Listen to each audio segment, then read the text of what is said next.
Hello. Howdy, howdy. Listen, you have published quite a few books of children's poetry over the years. What keeps you interested in the genre?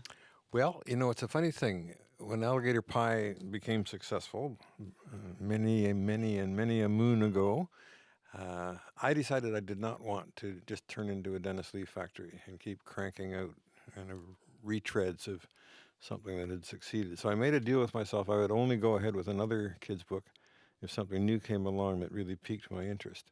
And I've followed that.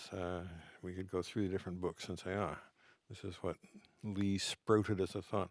With this little guy, Melvis and Elvis, I began to think of these two daft characters, Melvis being a young lady monster and Elvis being a very small boy elf, who meet in a library and embark on this adventure of finding their perfect book together that Melvis can read to Elvis, and then going into the book themselves and making their way through it. So that kind of began to cook and fizz in my mind as something to pursue. And 5 years later, here we are. Well, your first children's books were written for your own kids. Is there some special quality that derives from that connection, writing out of paternal love? Well, I have to admit, I have a grandson who's now 12, and he creeps into this with a name of Sasha, although the character Sasha in the book is not recognizably my grandson.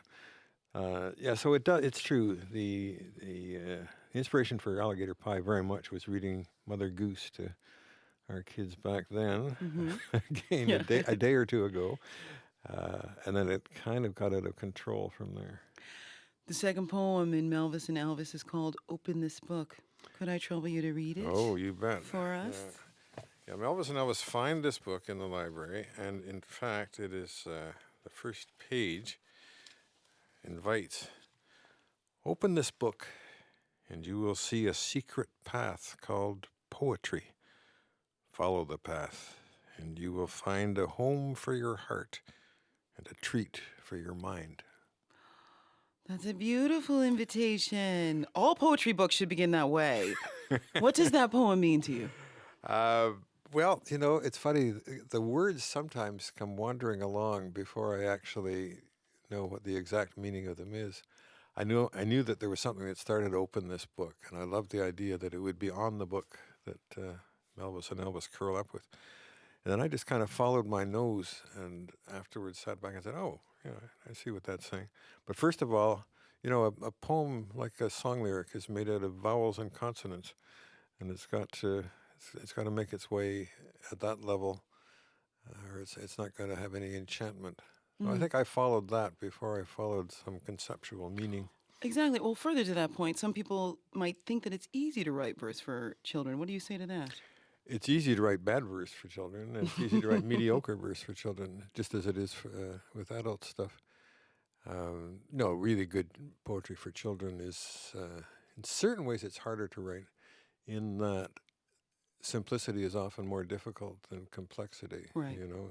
If you can go sprouting off in 17 different directions and say, on the one hand, on the other hand, that can be really invigorating to read. But where you've got to stay closer to the bone, that's not always the easiest thing. Because it would seem that many children's books seem to use a familiar kind of rhyme, which can be kind of deadly in the wrong hands. How do you avoid that trap? Yeah, rhyme and rhythm also. The rhythm of my stuff for little guys is all in the older conventions: metrical rhythm, rhyme, regular stanza form.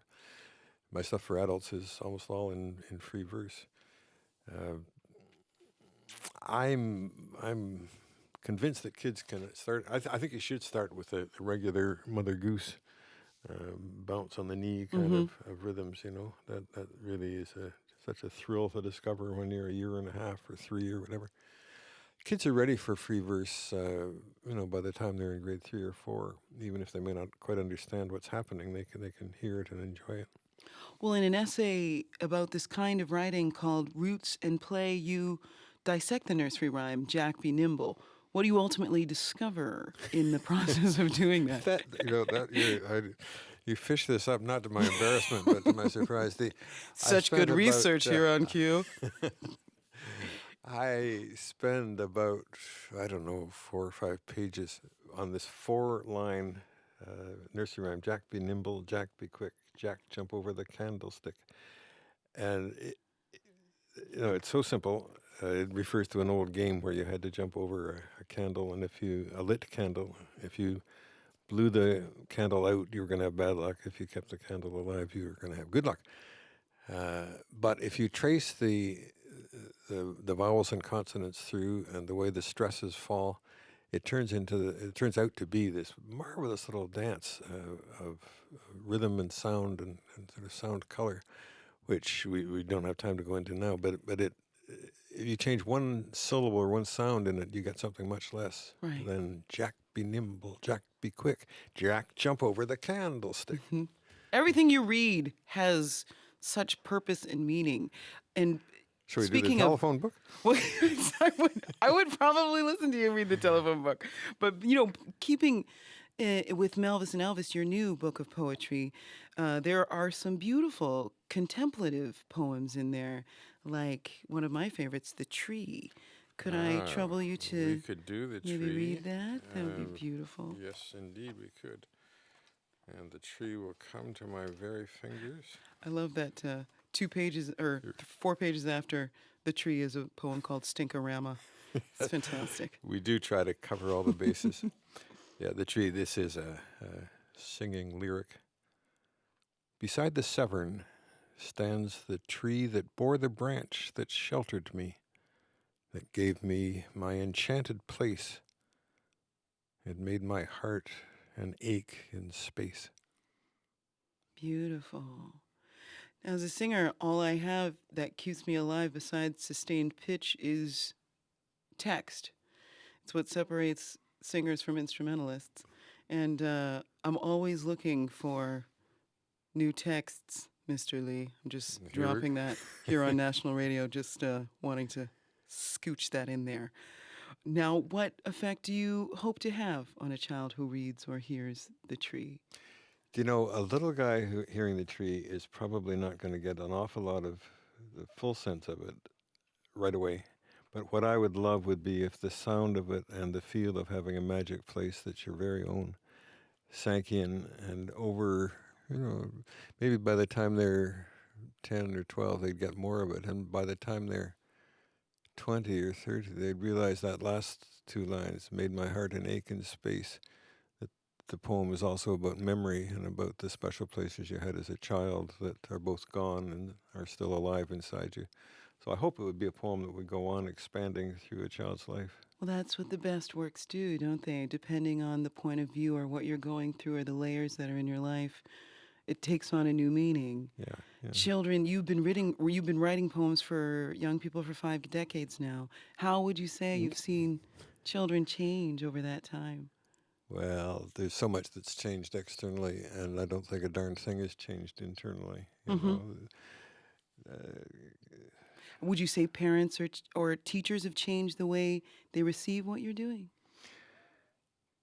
That's very hard for me to say because I do spend time wandering around and making a spectacle of myself from time to time in schools and libraries. But mostly I have to try to stay in the tunnel and see what the next poem is, because that's really, that's what you have to be most preoccupied with. I love it that some of the stuff I've done has its own life and its own profile. But what really obsesses me is the poem that's dancing around just at the edge of my consciousness saying, "Write me, you jerk. Why on earth are you sitting around twiddling your thumbs? Sit down and write me." And I can't quite hear what it wants to be. And, so another 3 months go by and maybe I get a couple of words for it.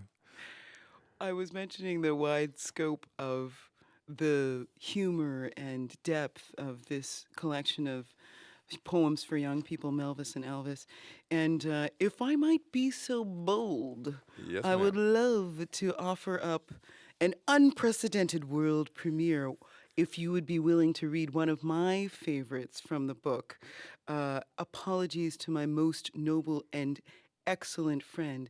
And while you're reading that, Mr. Aaron Davis on the piano has agreed to provide a just a tiny soundtrack for that. Soupçon. A soupçon, a way of offering to you our appreciation for your incredible work.